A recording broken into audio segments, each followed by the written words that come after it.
नमस्कार,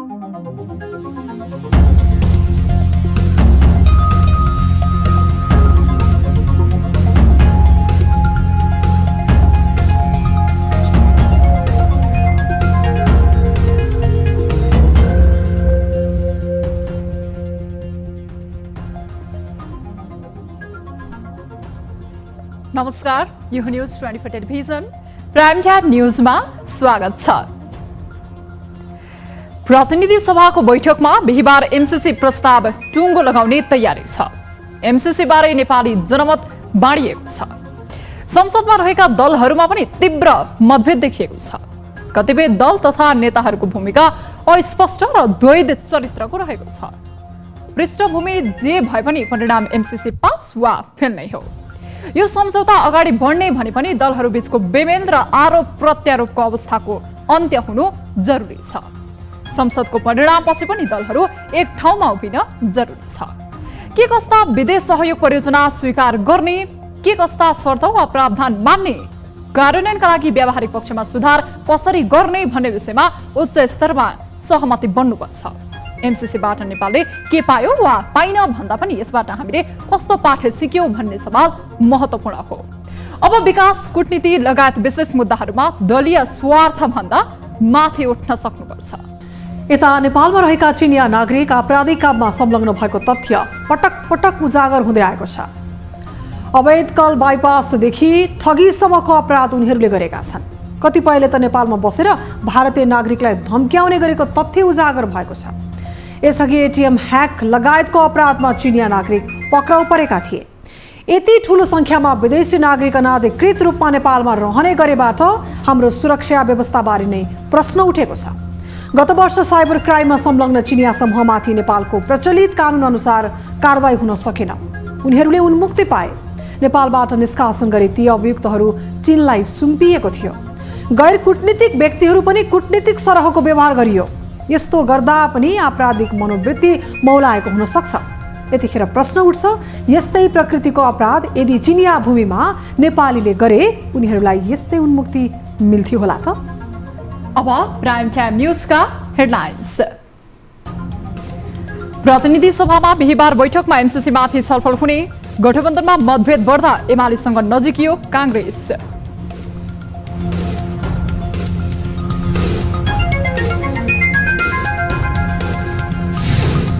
सरकारले पेश गरेको एमसीसी सम्झौता पारितका लागि गठबन्धन एक ठाउँमा रहनुपर्ने, कांग्रेसभित्र अडान, आवश्यक परे सरकार छोड्न सक्ने विपक्षधारको उद्घोष। आफूले अनैतिक काम गर्ने हैन अनि हामीले विरोध गर्यो भन्दै अनि सरकारमा बस्दैन। प्रदेशको नामकरणबारे बहस तीव्र, जातीय कि प्राकृतिक सम्पदाको आधारमा नाम राख्ने भन्नेमा विवाद। कोशी, सगरमाथा र किराँत प्रदेशको नाम चर्चामा।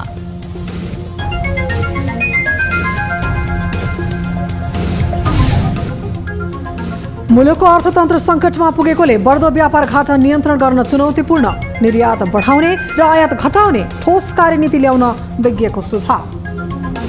प्रतिस्पर्धात्मक क्षमता छ, मूल्य अवधि कहाँ बढी हुन सक्छ भनेर खोज्नु पर्यो। र आईसीसी टी20 तर्फ नेपालको वरियता खस्कियो। छनौट प्रतियोगितामा उत्कृष्ट प्रदर्शन गरेका कुशल भुटेल र सन्दीप लामिछानेको वरियतामा छलाङ।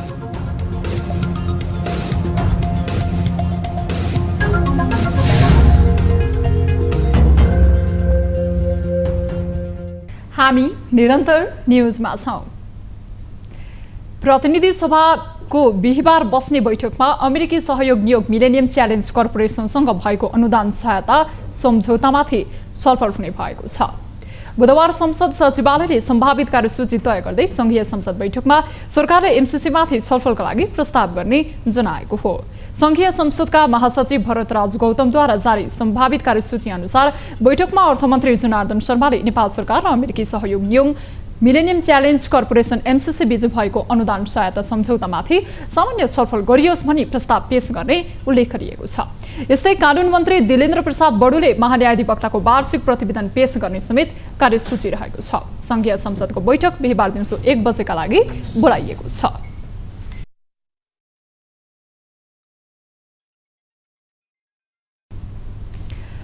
नेकपा माओवादी केन्द्रका अध्यक्ष पुष्पकमल दाहाल प्रचण्डले गठबन्धन टुटाउने र सरकार गिराउने षड्यन्त्र भइरहेको बताएका छन्। बुधबार काठमाडौँमा माओवादीको बागमती प्रदेश समितिको दोस्रो पूर्ण बैठकपछि सञ्चारकर्मीसँग कुरा गर्दै प्रचण्डले परिवर्तनलाई कमजोर पार्ने, गठबन्धन टुटाउने र सरकार गिराउने षड्यन्त्र भइरहेको बताएका हुन्। उनले बाहिर चर्चा गरिए जस्तो अहिले नै प्रतिकान्ति हुने अवस्था भने नरहेको समेत जिकिर गरेका छन्। उनले बुधबार बिहान प्रधानमन्त्रीसँग नभई गृहमन्त्रीसँग भेटवार्ता भएको पनि बताएका छन्। कुनै न कुनै रूपले कमजोर पार्ने, यो गठबन्धन टुटाउने, यो सरकार टुटाउने षड्यन्त्र त भइराखेकै छ नि। त्यसैलाई भनेको हो भने त्यो कुरा, तर अहिले भर्खरै प्रतिक्रान्ति नै हुने भइसक्यो भन्ने कुरा चाहिँ होइन। संसदमा टेबल गरिएको एमसीसी अनुमोदन गर्ने लगायतका विषयमा बुधबार बिहान गृहमन्त्री बालकृष्ण खाँडले प्रचण्डसँग भेटवार्ता गरेका थिए। एमसीसीको विषयमा सत्तारूढ दलभित्रको विवाद उत्कर्षमा पुगेको छ। यही मतभेदको असर सरकार र सत्ता गठबन्धनमा समेत परेको छ। 5 दलीय गठबन्धनमा अहिलेसम्म सरकारको नेतृत्वकर्ता नेपाली काङ्ग्रेस बाहेकका दल एमसीसीको विपक्षमा उभिएका छन्। गठबन्धनको अर्को घटक जसपा भने यो विषयमा अझै अनिर्णित हुँदा जनमोर्चा एमसीसी खारेज गर्नुपर्ने भनी खुलेर लागेको छ। यो अवस्थाका कारण पनि सत्ता गठबन्धन धर्मराउँदै गएको हो। एक रिपोर्ट। प्रतिनिधि सभामा एमसीसी बारे 12 फागुनको बैठकमा छलफल हुने सम्भावना बढेको छ। तर गठबन्धनमा रहेका माओवादी केन्द्र, एकीकृत समाजवादी र राष्ट्रिय जनमोर्चा एमसीसीको विपक्षमै देखिएका छन्। सत्ता गठबन्धनमा रहेका दलहरूले सरकारले प्रस्तुत गरेको सम्झौताको विरोध गरेको भन्दै कांग्रेस असन्तुष्ट बनेको छ। सरकारले संसदमा पेश गरेको विधेयक असफल पार्नेहरू सरकारमा बस्न नमिल्ने भन्दै कांग्रेसमा गठबन्धन भत्काउने स्वर मजबुत भइरहेको छ। आगामी निर्वाचनमा एक्लै अघि बढ्नुपर्ने आवाज मुखरित भइरहेको सन्दर्भमा गठबन्धनलाई एमसीसीले ठूलै धक्का दिएको हो। यही विषयमा दुई थरी मत हुने हो भने माओवादी र एकीकृत समाजवादी सरकारमा बस्न नमिल्ने तर्क समेत जोडतोडका साथ गरिएको छ। जुन चाहिँ नि गठबन्धनमा माओवादी केन्द्र र मार्क्सवादी नेपालको क्याबिनेटमा मेम्बर छ, उहाँहरू सडकमा पनि आन्दोलनमा चाहिँ नि उहाँहरू एक्टिभ नै छ। अहिले उहाँहरूको पार्टीको निर्देशनअनुसार संसदमा पनि सचेतकले बोल्नुभएको छ। भनेपछि पार्टी पनि निर्णय अवस्था हामी समर्थन गर्ने भनेपछि सरकारमा उहाँले चाहिँ बस्न मिल्दैन। त्यो द्वैत चरित्रलाई चाहिँ मान्ने हामीलाई हुँदैन। या त सरकारबाट बाँड्नुपर्छ या त सरकारको प्रस्ताव समर्थन गर्नुपर्छ। सरकार गठन भएसँगै अन्य विषयलाई थाती राखेर एमसीसी पारितको एक सूत्रीय नारामा व्यस्त बनेका प्रधानमन्त्री शेरबहादुर देउवालाई गठबन्धनका दलहरूको नीतिले अप्ठ्यारो बनाइरहेको छ। सत्ता गठबन्धनमा रहेका अन्य दल भने एमसीसी अघि बढाएको विषयमा नै प्रधानमन्त्रीसँग असन्तुष्ट छन्। 5 दलीय गठबन्धन भित्रको साझा न्यूनतम कार्यक्रम नभएको प्रस्ताव पारित गर्नुपर्छ भने के ल्याएको? त्यो नैतिक हो? त्यहाँनिर नैतिकता हुन्छ? आफूले अनैतिक काम गर्ने होइन, अनि हामीले विरोध गर्यो भन्दै अनि सरकारमा बस्न मिल्छ र मिल्दैन, कहाँ बस्ने के गर्ने भने उनले निर्देशन दिएर चल्ने हो हामी र? पनि त त्यो नि आफू अनैतिक बनिहाल्ने, अनि त्यो अनैतिकताको साथ हामीले दिनुपर्ने, हामी दिँदैनौँ। सत्तारूढ दलको निरन्तर विरोधका बावजुद सरकारले एमसीसी सदनमा प्रवेश गराइसकेको छ। प्रधानमन्त्रीको निर्णयमाथि असन्तुष्टि जाहेर गरिरहे पनि एमसीसी विरोधी खेमामा रहेकाहरू अझै सरकारमै रहेको भन्दै उनीहरूको चर्को आलोचना समेत भइरहेको छ। तर ती दलहरू आवश्यक परे सरकार छोड्न तयार रहेको दावी गर्न छोड्दैनन्। सत्ता गठबन्धन बन्दाखेरि चाहिँ एमसीसीको विषय आएको थिएन, तर आज एमसीसीको विषय असाध्यै पेचिलो बनेर आयो। एमसीसी पास वा फेल गर्नुपर्ने, एक ठाउँमा उभिनुपर्ने हाम्रो बाध्यता भयो। हामी एमसीसीको विपक्षमा उभिने भयौँ। यसरी विपक्षमा उभिने हामीले निर्णय गरिराख्दाखेरि गठबन्धन टिक्दैन भन्ने हो भनेर सरकारमा हामी बसिराख्न मिल्दैन हो भने हामी त्यही गर्छौँ। प्रतिनिधि सभा विघटनपछि एकै स्थानमा उभिएका दलहरू सोही फोरममा पेश भएको सम्झौताले छुट्टिने विश्लेषणले अहिले बल पाइरहेको छ। तर राजनीतिक फाइदाका लागि सत्तारूढ दल अझै पनि गठबन्धन जोगाउने दाउमा छन्। यस्तोमा केही समयका लागि सरकार र गठबन्धन अब कसरी बढ्छ भन्ने अन्यल कायमै रहने देखिन्छ। न्युज 24 टेलिभिजनका लागि क्यामेरामा गोपाल पङ्गेनीका साथमा टिभी जर्नलिस्ट राजन ढकालको रिपोर्ट। नेकपा एमालेका अध्यक्ष केपी शर्मा ओलीले जनताले फेरि एकपटक एमालेलाई विश्वास गर्ने दावी गरेका छन्। बुधबार भक्तपुरमा आयोजित कार्यक्रममा अध्यक्ष ओलीले एमाले पुनः जनतासँग एकाकार हुने दावी गरेका हुन्। उनले आफ्नो पार्टी कसैले हराउनै नसकिने योद्धा भएको बताउँदै आफूहरूलाई सर्वोच्चका 4 न्यायाधीश प्रयोग गरेर पछार्न खोजिएको टिप्पणी पनि गरेका छन्। अहिले एमाले समग्र युद्ध हारेको नभई एउटा मोर्चा मात्र हारेको उनको भनाइ छ। त्यस्तै अध्यक्ष ओलीले एमाले नीतिगत रूपमा देशलाई मार्गदर्शन गर्ने काम गरेको भन्दै एमाले लिएका नीति नै राष्ट्रिय नीति भएको जिकिर गरेका छन्। उनले एमाले राष्ट्र र जनताका विरुद्ध काम नगर्ने स्पष्ट पार्दै देशलाई भोलि अझ राम्रो बनाउने प्रतिबद्धता पनि जाहेर गरे।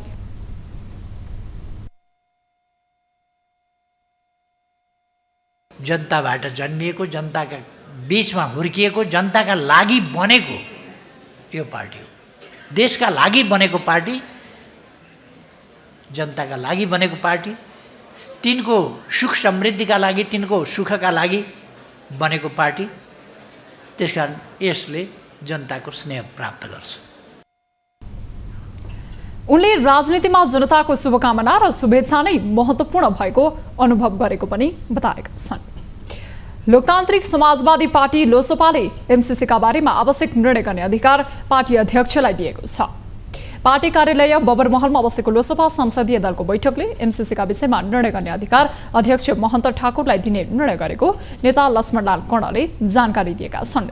उनले अध्यक्ष ठाकुरको निर्णयलाई लोसपाले सर्वसम्मत रूपमा स्वीकार गर्ने बताएका छन्। त्यस्तै बैठकले 12 गते बिहीबार बस्ने प्रतिनिधि सभाको बैठकमा आफ्ना दलका सबै सांसदहरूलाई अनिवार्य उपस्थित हुन व्हिप जारी गर्ने निर्णय गरेको पनि कर्णले बताएका छन्।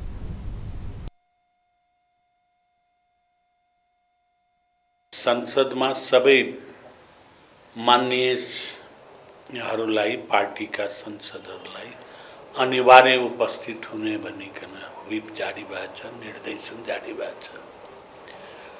र दोस्रो कुरो, एमसीसी बारेमा निर्णय गर्ने सम्पूर्ण अधिकार लोसपा पार्टीका अध्यक्ष महन्त ठाकुरजीलाई दिएको छ। बिहीबारको प्रतिनिधि सभाको बैठकमा एमसीसी प्रस्तावमाथि छलफल हुँदैछ। संसदमा 13 सिट रहेको लोसपा एमसीसीको समर्थनमा छ, तर उसले अहिलेसम्म यसबारे औपचारिक धारणा भने सार्वजनिक गरेको छैन।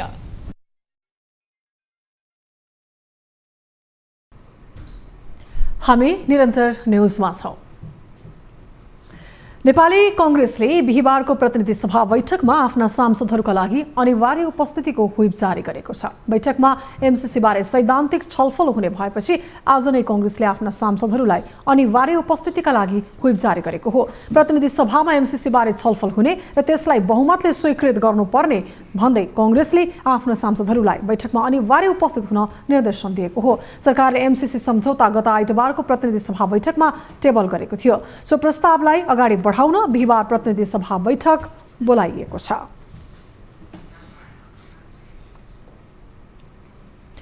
मुलुकका 6 प्रदेशका नाम टुङ्गो लागिसक्दा समेत प्रदेश 1ले यो विषयलाई निष्कर्षमा पुर्याउन सकेको छैन।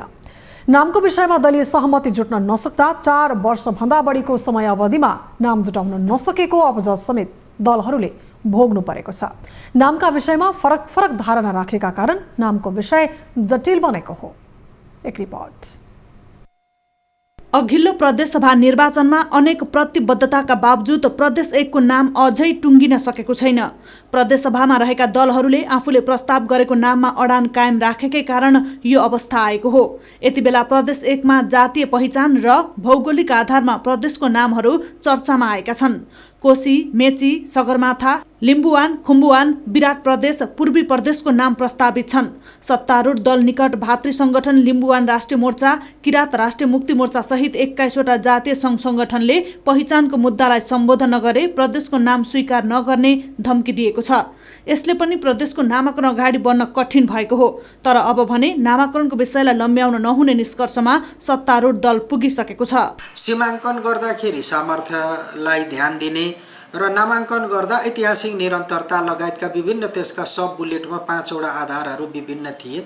ती सम्पूर्ण कुराहरूलाई मध्यनजर गरेर यदि हामी सबै दलका साथीहरू र नेताहरूले त्यसमा विचार गर्यो भने सायद मलाई लाग्छ यो सहमतिमै टुङ्गिन सक्छ। प्रतिपक्षी एमाले पनि प्रदेशको नाम टुङ्ग्याउने विषयमा सकारात्मक देखिएको छ।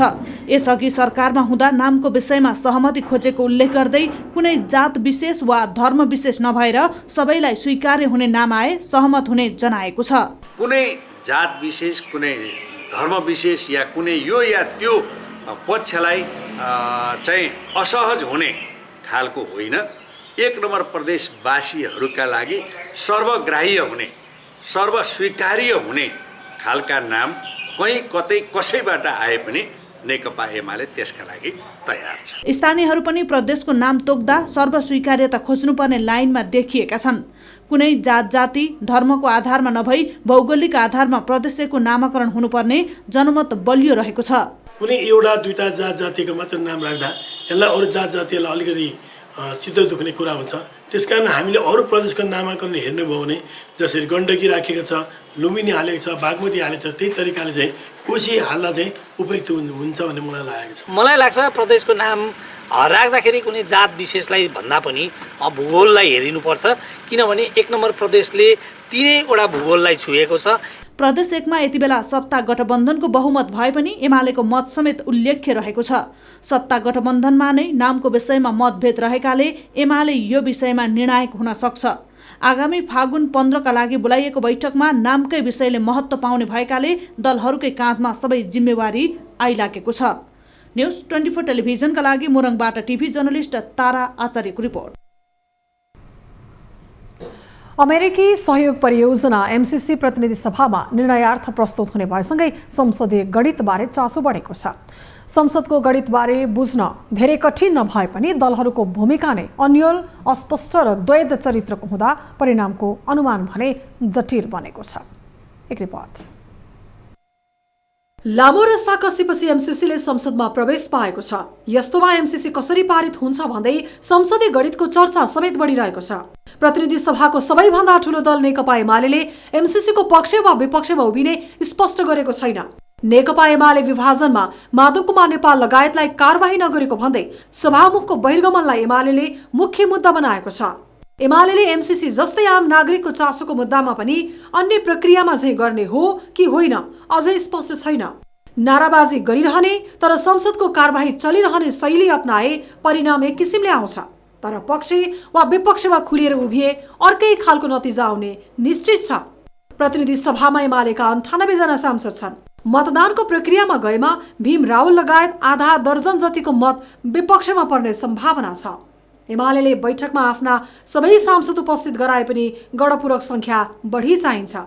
एमाले पुरै उपस्थित गराउला वा आंशिक भन्ने प्रश्न पनि अहम छ।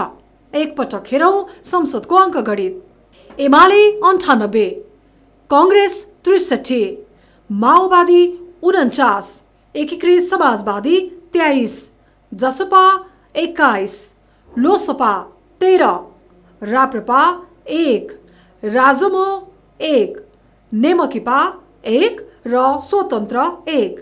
कांग्रेस सुरुदेखि नै एमसीसीको पक्षमा उभिएको थियो। उसले यो मुद्दामा दायाँ बायाँ गरेको छैन। त्यस्तै लोसपाले पनि एमसीसीको पक्षमा मतदान गर्ने निर्णय बुधबार गरेको छ। यी दुई दलको मत जोड्दा 76 हुन्छ। नेकपा माओवादीले पक्षमा जान नसकिने जनाए पनि विपक्षमा उभिने या बहिष्कार गर्ने भन्ने तय गरिसकेको छैन। एकीकृत समाजवादीले पनि पक्षमा मत नदिने जनाएको छ। यी दुवै दलले विपक्षमा मत दिएमा उनीहरूको मत पनि 76 नै हुनेछ।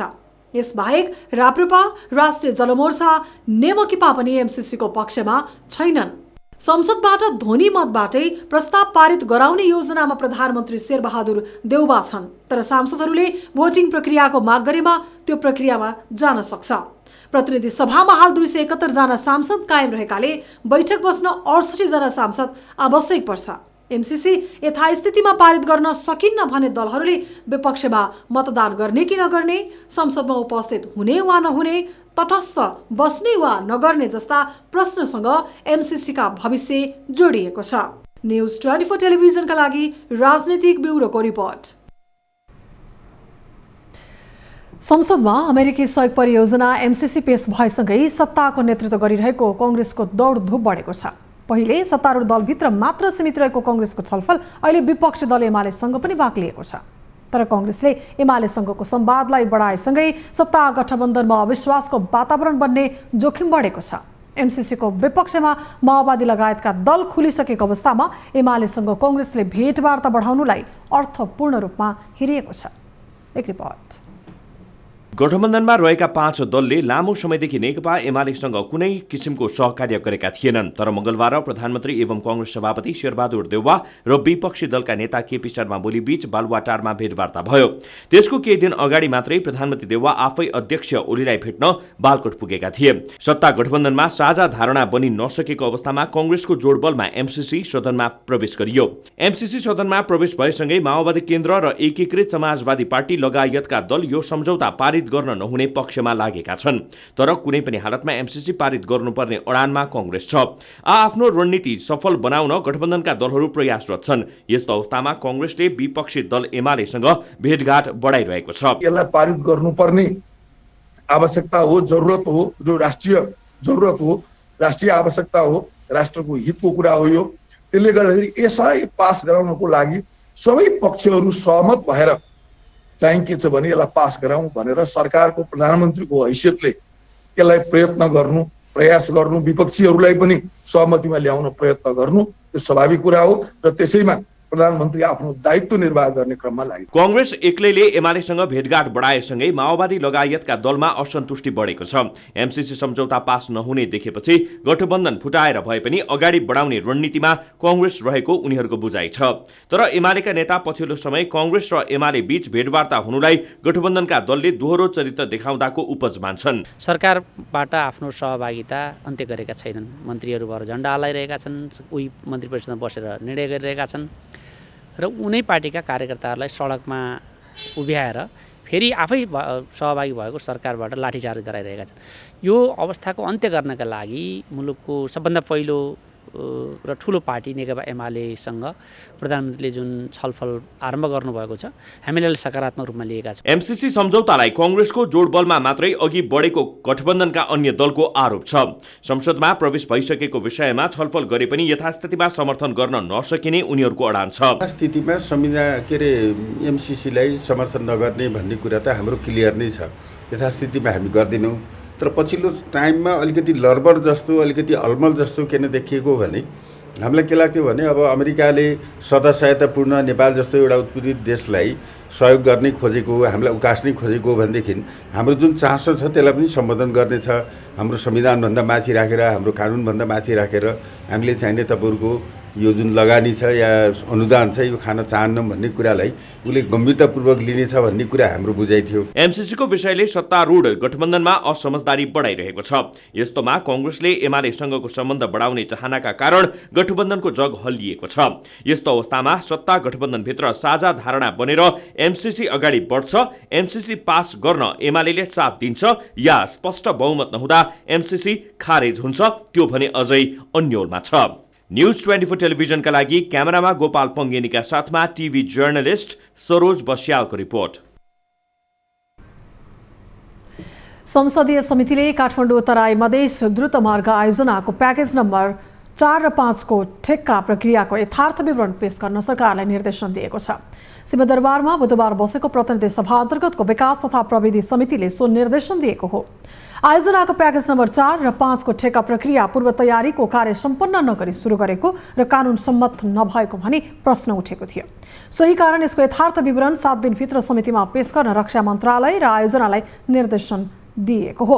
बैठकले आयोजना अध्ययनका लागि गठित उपसमितिको म्याद 2 महिनाका लागि थप गर्ने निर्णय समेत गरेको छ।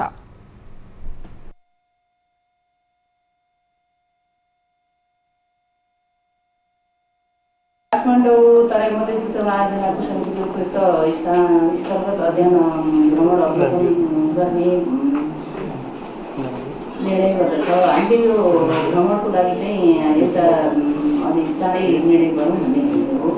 त्यसपछि समितिबाट गठित काठमाडौँ तराई मधेस द्रुत मार्ग आयोजना अध्ययन उपसमितिलाई दिएको कार्यक्षेत्रसँग सम्बद्ध विषयहरूलाई अध्ययन गरी समितिको प्रतिवेदन पेश गर्न 78 असोज 13 गते म्याद थप भएकोमा कोभिड-19 को संक्रमण उच्च भई समितिबाट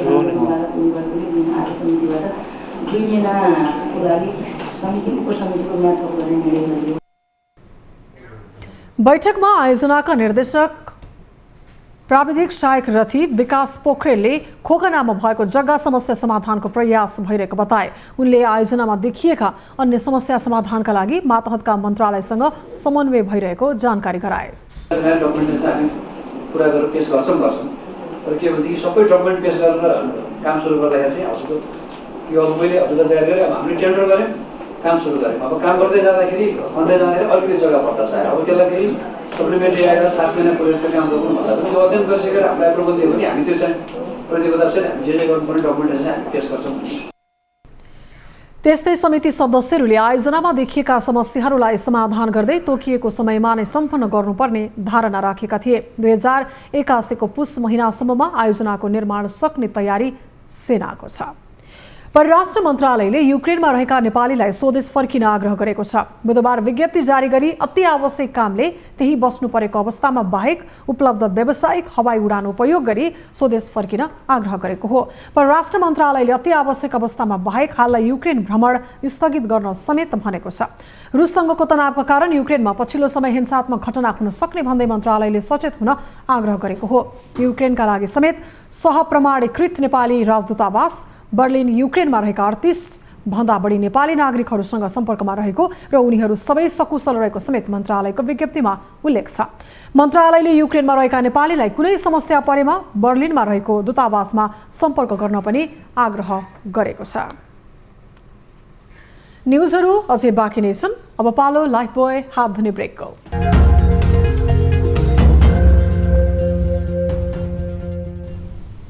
हामी निरन्तर न्युजमा छौं। पछिल्लो समय मुलुकको व्यापार घाटाको आँकडा डरलाग्दो बन्दै गएको छ। यही कारण अर्थतन्त्रलाई थप नाजुक बन्न नदिन र विदेशी मुद्राको सञ्चितको घटाइलाई रोक्न राष्ट्र ब्याङ्कले नीति ल्यायो। तर राष्ट्र ब्याङ्क र अर्थ मन्त्रालय बीच नै तालमेल नमिल्दा सो नीतिले खासै उपलब्धि हासिल गर्न सकेन। फलस्वरूप आयात प्रतिस्थापन गर्न सकिने वस्तुको समेत आयात तीव्र रूपमा बढेकाले घाटा झनै चुलिएको छ। एक रिपोर्ट। चालू आर्थिक वर्षको 7 महिनामा व्यापार घाटा 10 खर्ब रुपैयाँ नाघेको छ। चालू आर्थिक वर्ष 2078-79 को वार्षिक बजेट 16.5 खर्बको छ। तर सुरुवाती 7 महिनामा मात्रै देशको कुल बजेटको आधा भन्दा बढी रकम वस्तु तथा सेवा आयातमा सकिएको छ। यस अवधिमा मुलुकमा 10 खर्ब 15 अर्ब रुपैयाँ बराबरको वस्तु आयात भएको छ। निर्यातको अवस्था भने निराशाजनक छ।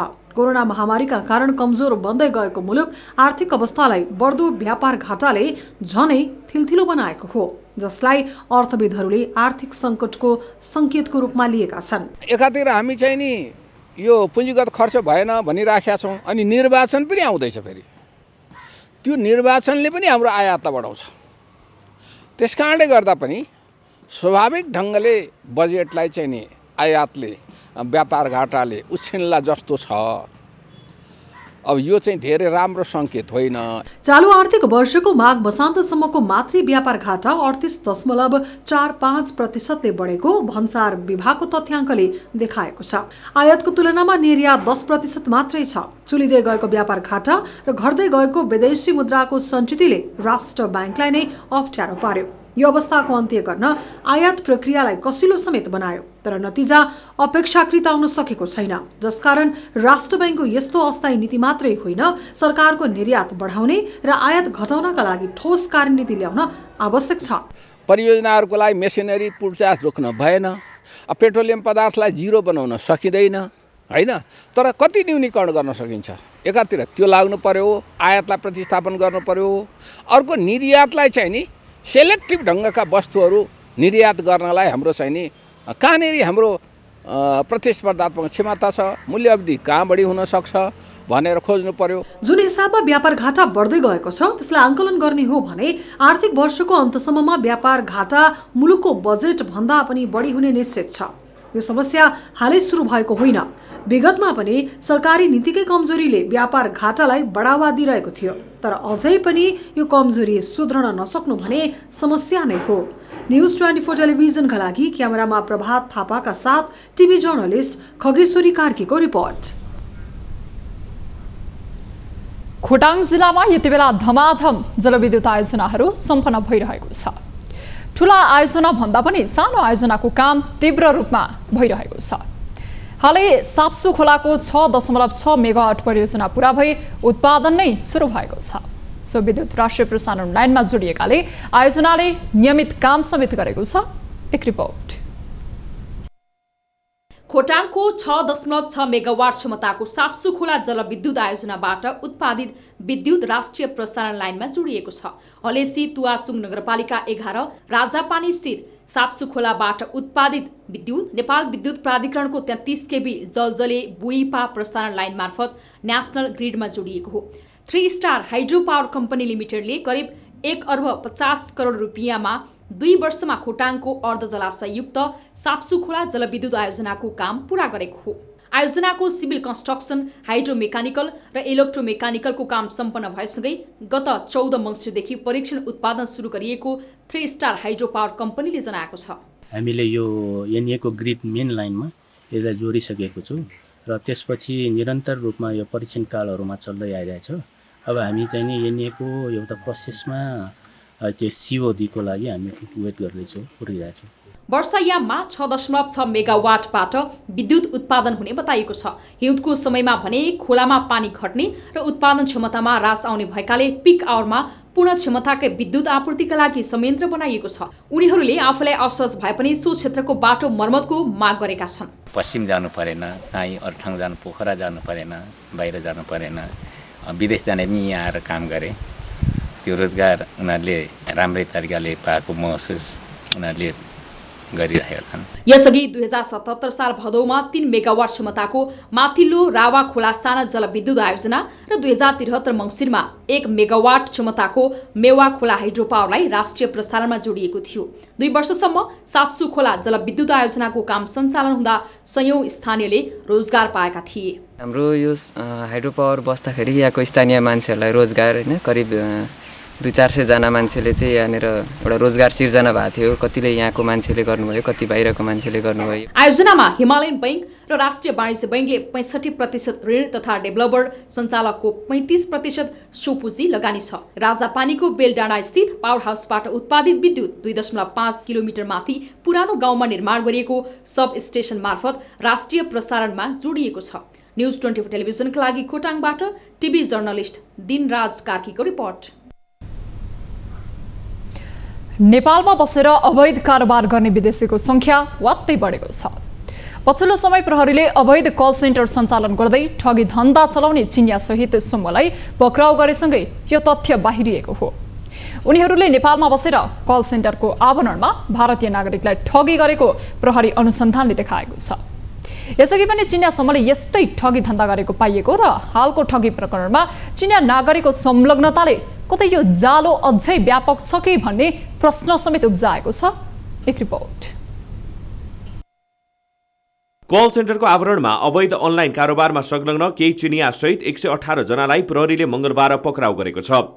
2 फरक स्थानमा छापा मारेर प्रहरीले अवैध कारोबारमा संलग्नलाई पक्राउ गरेको हो। उनीहरूले मोबाइल एपको प्रयोग गर्दै भारतीयहरूलाई ऋण दिने र कमिसन लिने गरेको पाइएको छ। सो कल सेन्टरमा ह्याकरहरू पनि सक्रिय रहेको प्रहरी अनुसन्धानबाट देखिएको छ। सो घटनामा नेपाली कर्मचारीहरू सहित 2 चिनिया नागरिक पक्राउ परेका छन्। काठमाडौँका धेरै ठाउँमा अहिले कल सेन्टरहरू खुलेका छन्, तर यही कल सेन्टरको आवरणमा ह्याकिङ हुने गरेको छ। डार्क वेब मार्फत भारतीय एपहरू मार्फत उनीहरूले ऋण दिने र 25 देखि 30% सम्म सेवा शुल्क असुली गर्ने गर्छन्। रकम फिर्ता नगर्नेहरूको मोबाइल ह्याक गर्ने, उनीहरूका गोप्य डकुमेन्टहरू झिक्ने र ब्ल्याकमेलिङ सम्म गर्दै आएको प्रहरीले बताएको छ। यी एपहरू प्रयोग गरी लोन दिने, 7 दिनको लागि ऋण प्रदान गर्ने र 7 दिनभित्रमा तिर्नलाई भन्ने, नतिरेमा विभिन्न किसिमका धाकधम्कीहरू पनि दिने र त्यो ऋणहरू फिर्ता नगरेको खण्डमा उहाँका आफन्तजनहरूलाई, उहाँहरूको डाटा लिएर उहाँको आफन्तजनहरूलाई जानकारी गराएर उहाँलाई बदनाम गराउने लगायतको कार्यमा संलग्न भएको भन्ने कुरा खुल्न आएको छ। कल सेन्टरको आवरणमा आर्थिक धन्दा गर्ने प्रवृत्ति नेपाली कानुन विपरीत छ, तर चिनियाहरूले यो कामको लागि नेपाली युवाहरू समेत प्रयोग गरेका छन्। कानुन विपरीतको यो धन्दा मार्फत हुने कारोबार समेत नेपालको ब्याङ्किङ प्रणाली बाहिर नै हुन्छ। प्रहरीले यो कारोबारको गुत्थी पत्ता लगाए पनि उनीहरूलाई कारबाही गर्ने कानुनको अभाव रहेको बताइन्छ। पर्टिकुलरली यस्तै प्रकृतिका अपराधहरूलाई अनलाइन मार्फत कसैलाई ऋण प्रवाह गर्ने र सो गरे बापत मुनाफा लिने अथवा ठगी गर्ने उद्देश्यले यदि कुनै अपराध गर्यो भनेदेखि त्यो अपराध अहिले भएको हाम्रो प्रचलित कानुन भनेको चाहिँ यही कानुनले मात्रै हामी अनुसन्धान तहकिकात गर्ने र कारबाही गर्ने गरिरहेका छौँ। तर समय र प्रविधिको विकास सँगसँगै यसलाई परिमार्जन गर्दै र नयाँ कानुन चाहिँ ल्याएर अझ कडा रूपमा चाहिँ प्रस्तुत हुनुपर्ने अवस्था चाहिँ देखिन्छ। यसअघि पनि प्रहरीले ब्याङ्क ह्याक गर्ने चिनिया समूहलाई पक्राउ गरेको थियो। 122 जना पक्राउ परेको सो घटनाले नेपाललाई अवैध कारोबार गर्ने थलो बनाउने प्रवृत्ति बाहिरिएको थियो। त्यस बेला पनि कानुन अभावले पक्राउ परेकाहरूलाई चीनतर्फ नै डिपोर्ट गरिएको थियो। हाल पनि कानुन अभावका कारण पक्राउ परेकालाई डिपोर्ट नै गर्नुपर्ने खतरा बढिरहेको छ। न्यूज 24 टेलिभिजनका लागि क्यामेरामा सुनिल गुरुङका साथमा टिभी जर्नलिस्ट समीर जोशीको रिपोर्ट। राष्ट्रिय गौरवका आयोजनाहरूको प्रगति करिब 16% हाराहारीमा पुगेको छ। पोखरा क्षेत्रीय अन्तर्राष्ट्रिय विमानस्थल र बाराको दोस्रो अन्तर्राष्ट्रिय विमानस्थलको कार्य सन्तोषजनक रहेको छ। तर बुढी गण्डकी जलविद्युत आयोजना भने अत्यन्त निराशाजनक अवस्थामा छ। आयोजनाहरूको वित्तीय प्रगति सकारात्मक देखिए पनि पूर्वाधार विकास भने निराशाजनक नै रहेको छ। एक रिपोर्ट। राज्यमा आर्थिक सामाजिक योगदान पुर्याउने उद्देश्यले 25 वटा आयोजनालाई राष्ट्रिय गौरवको रूपमा अघि बढाइएको छ। तर ती आयोजनाको कार्य प्रगति भने सन्तोषजनक छैन। एक दशक अघि सुरु भएको माथिल्लो तामाकोशी आयोजनाको कार्य सम्पन्न भएको छ भने बाँकी 24 वटाको काम अझै अधुरा छन्। आर्थिक वर्ष 2078-79 को पौष मसान्तसम्ममा राष्ट्रिय गौरवका आयोजनाहरूको प्रगति करिब 16% मात्रै पुगेको महालेखा नियन्त्रक कार्यालयले जनाएको छ। प्रगति विवरणका आधारमा पोखरा क्षेत्रीय अन्तर्राष्ट्रिय विमानस्थल र बाराको दोस्रो अन्तर्राष्ट्रिय विमानस्थलको प्रगति सकारात्मक देखिएको छ भने बुढी गण्डकी जलविद्युत आयोजना भने निराशाजनक अवस्थामा छ। आयोजना सुरु नहुने, भौतिक प्रगति नहुने अनि यसबाट जनताले पाउनुपर्ने जुन अपेक्षित उपभोक्ताहरूले पाउनुपर्ने सुविधा नपाउने, एउटा दिन प्रतिदिन आयोजनाको लागत बढ्दै जाँदा एउटा मुलुकको अर्थतन्त्र, मुलुकको जुन सरकार लिएका आर्थिक वृद्धि दरका जुन प्रतिवर्ष सरकारले राख्ने प्रक्षेपणहरू पनि फेल खाइरहेछ हैन। त्यसले गर्दाखेरि त यसले त मुलुकको समग्र अर्थतन्त्रमै प्रभावित पारि नै हाल्छ यी कुराहरू। समीक्षा अवधिमा गौरवका आयोजनाहरूलाई कुल 79 अर्ब 56 करोड रुपैयाँ बजेट विनियोजन गरिएकोमा पौष मसान्तसम्म 12 अर्ब 65 करोड मात्रै खर्च भएको छ। सबै आयोजनाहरू सम्पन्न हुँदासम्मको लागत 28 खर्ब अनुमान गरिएको थियो। तर आयोजनाहरू समयमा सम्पन्न नहुँदा 4 खर्ब लागत महँगिएर हाल 32 खर्ब पुगेको छ। आयोजनाहरूको विस्तृत परियोजना प्रतिवेदन पूरा नहुँदा, मुआवजा वितरण सम्पन्न नहुँदा र निरीक्षण मापदण्डको अभावमा गौरवका आयोजनाहरू अलपत्र अवस्थामा छन्। सुरुमा करिब 28 खर्ब टोटल लागत अनुमान हो यिनीहरूको। अहिले पछि आएर यो चाहिँ नि 1.5 वर्ष यता 32 खर्ब पुर्याइएको छ। अब 32 खर्बमा भनौँ न जुन 22 वटा गौरवको आयोजनामा 4 खर्ब लागत बढेको छ। अब यो लागत बढ्नु भने एकदम लापरवाहीपूर्वक काम कारबाही, एउटा प्राविधिक त्रुटि, राजनैतिक हस्तक्षेप हो यसरी लागत बढ्नुमा। राष्ट्रिय गौरवका आयोजनाहरूको काम थालनी भएको 1 दशकमा एउटाको मात्रै कार्य समापन भएको छ भने बाँकी अधुरो नै छन्। आयोजनाहरू समयमा सम्पन्न नहुँदा लागत महँगो पर्न गएको छ भने राज्यले समयमा लाभ लिन पनि सकेको छैन। मुआवजा वितरणलाई समयमा नसुल्झाउँदा एकातिर स्थानीय अन्योलमा छन् भने अर्कोतर्फ मूल्याङ्कन बढेर राज्यलाई दोहोरो व्यय भार थपेको छ। यस्तो कार्यले जनताबाट उठाइएको करलाई राज्यले उचित न्याय नगरेको समेत प्रष्ट भएको छ। न्यूज 24 टेलिभिजनको लागि क्यामेरामा सुनिल गुरुङका साथमा टिभी जर्नलिस्ट रबिन ठकुरीको रिपोर्ट। हामी निरन्तर न्यूजमा छौं।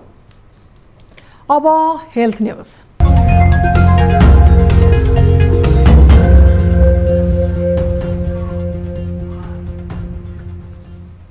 नेपालमा थप 312 जनामा कोरोना संक्रमण पुष्टि भएको छ। देशभर गरिएको 5103 पीसीआर परीक्षणका क्रममा 256 जना र 3590 एन्टिजेन परीक्षणका क्रममा 56 जनामा कोरोना संक्रमण पुष्टि भएको स्वास्थ्य मन्त्रालयले जनाएको छ। त्यस्तै कोरोनाका कारण थप 2 जनाको मृत्यु भएको छ।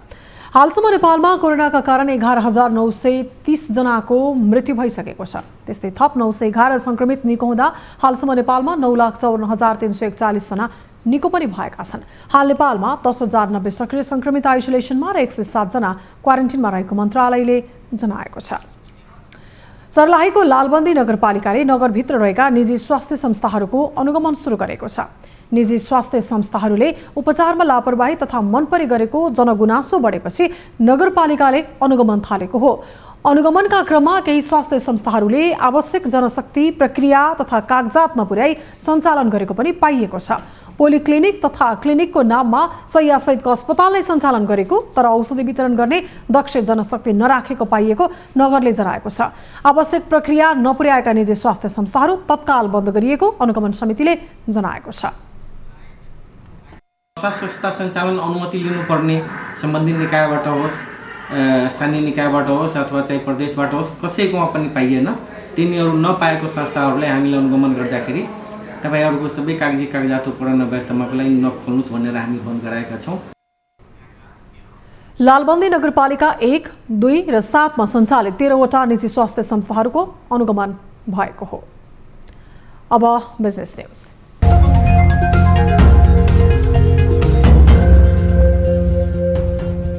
सामसुङले आफ्नो flagship smartphone series galaxy S22 ultra, S22 plus र S22 सार्वजनिक गरेको छ। कम्पनीले बुधबार एक कार्यक्रम आयोजना गर्दै ग्यालेक्सी अनप्याक्ड इभेन्ट मार्फत galaxy S22 ultra, S22 plus र S22 स्मार्टफोन सिरिज सार्वजनिक गरेको हो। कम्पनीले पोर्ट्रेट शटमा समेत उल्लेख्य सुधार गरिएको जनाएको छ, जसले अझ वास्तविक रूपमा ब्याकग्राउन्डलाई ब्लर गर्नेछ। आकर्षक एवं दिगो डिजाइनका साथ बनेको galaxy S22 ultra, S22 plus र S22 मा प्रत्येक पललाई भव्य बनाउने कम्पनीले जनाएको छ। स्यामसङको जुन यो S सिरिज हामी भन्छौँ हैन, त्यो अन्तर्गत चाहिँ आज हामीले S22 लाई हामीले लन्च गरेका छौँ आज। र S22 मा 3टा भेरिएन्ट छ हाम्रो, S22 अल्ट्रा, त्यसपछि S22 प्लस र S22, 3टा फोन चाहिँ हामीले लन्च गरेका छौँ आज। र चाहिँ अब S सिरिजको धेरै विशेषताहरू मध्येमा मैले अलिकति हाइलाइट गर्नु पर्दाखेरि सबभन्दा पहिलो यसको सबसे राम्रो एउटा चाहिँ पक्ष भनेको क्यामेराको पक्ष हो। जुन क्यामेरामा चाहिँ हामी नाइट्रोग्राफी भन्छौँ हैन, जसले गर्दा चाहिँ एकदम लो लाइट कन्डिसनमा पनि एकदम ब्राइट पिक्चर आउने हैन, त्यो किसिमको यसमा क्षमता छ। नेपाली बजारमा galaxy S22 ultra, S22 plus र S22 को मूल्य क्रमशः 1,69,999, 1,59,999 र 1,29,999 रहेको छ।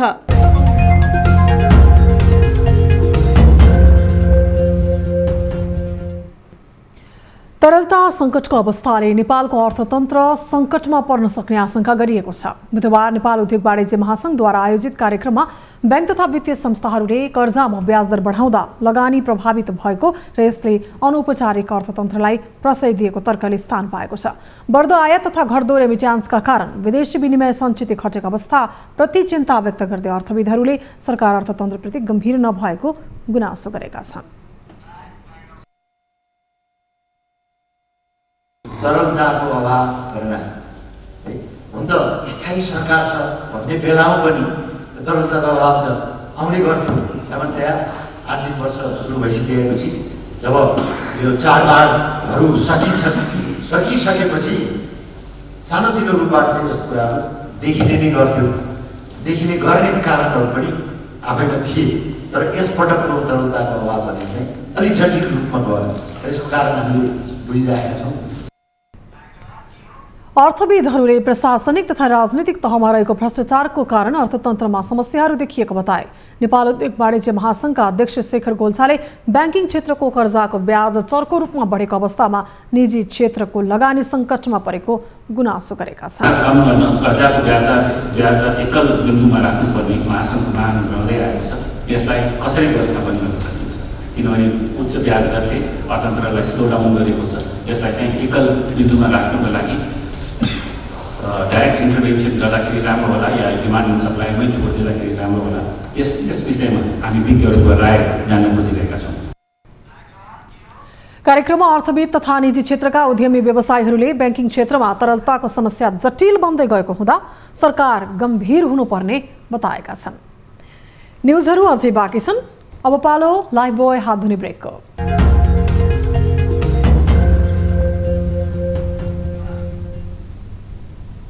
हामी निरन्तर न्युजमा छौँ। अब स्पोर्ट्स न्युज।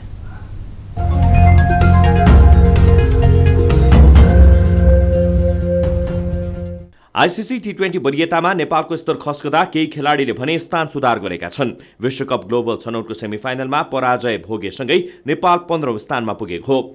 अन्तर्राष्ट्रिय क्रिकेट परिषद आइसिसीले सार्वजनिक गरिएको वरियता क्रम अनुसार 2 स्थान पर धकेलिएको हो। यसअघि नेपाल 13औं स्थानमा रहेको थियो। मंगलबार मात्रै नेपालले आइसिसी पुरुष टी20 विश्वकप ग्लोबल छनौटको सेमिफाइनलमा यूएईसँग पराजित भएको थियो। यता नेपाली क्रिकेटरहरू सन्दीप लामिछाने र कुशल भुर्तेलले भने टी20 वरियतामा छलाङ नै मारेका छन्।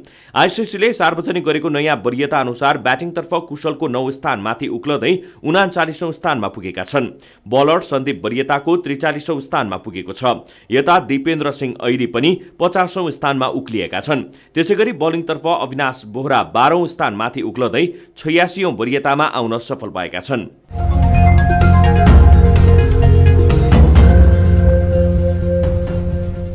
अब वेदर अपडेट।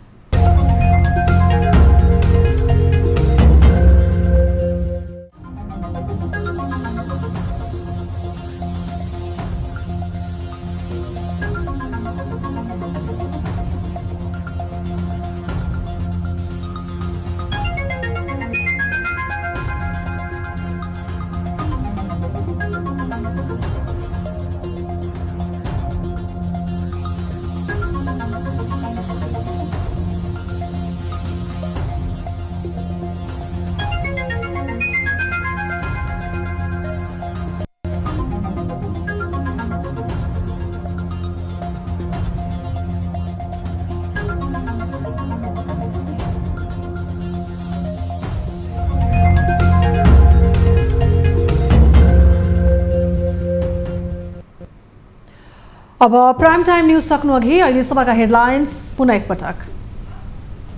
प्रतिनिधि सभामा बिहिबार बैठकमा एमसीसी माथि छलफल हुने, गठबन्धनमा मतभेद बढ्दा एमालेसँग नजिकियो कांग्रेस।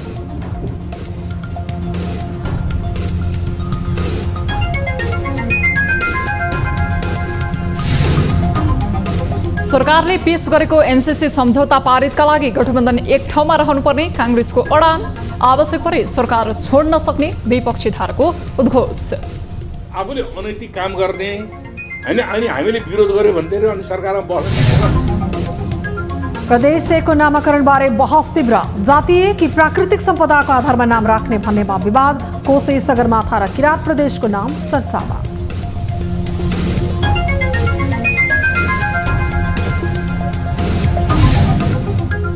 मुलुकको अर्थतन्त्र सङ्कटमा पुगेकोले बढ्दो व्यापार घाटा नियन्त्रण गर्न चुनौतीपूर्ण निर्यात बढाउने र आयात घटाउने ठोस कार्यनीति ल्याउन विज्ञको सुझाव। प्रतिस्पर्धात्मक क्षमता छ, मूल्य अवधि कहाँ बढी हुन सक्छ भनेर खोज्नु पर्यो। र आइसिसी टी20 तर्फ नेपालको वरियता खस्कियो। छनौट प्रतियोगितामा उत्कृष्ट प्रदर्शन गरेका कुशल भुर्तेल र सन्दीप लामिछानेको वरियतामा छलाङ।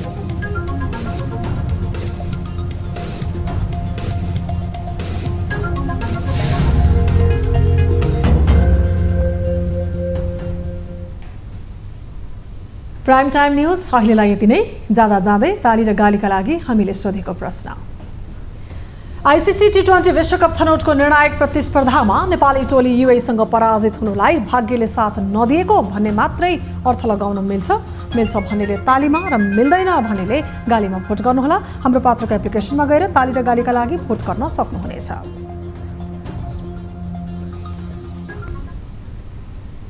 थप न्यूजका लागि हाम्रो वेबसाइट www.news24nepal.com हेर्नुहोला।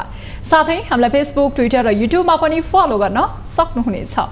त्यस्तै मोबाइल, भाइबर र इमेलबाट 24 हेल्प डेस्कमा कुनै समस्या या गुनासो भए सम्पर्क गर्न सक्नुहुनेछ। हामी निरन्तर न्यूजमा छौं। नमस्ते।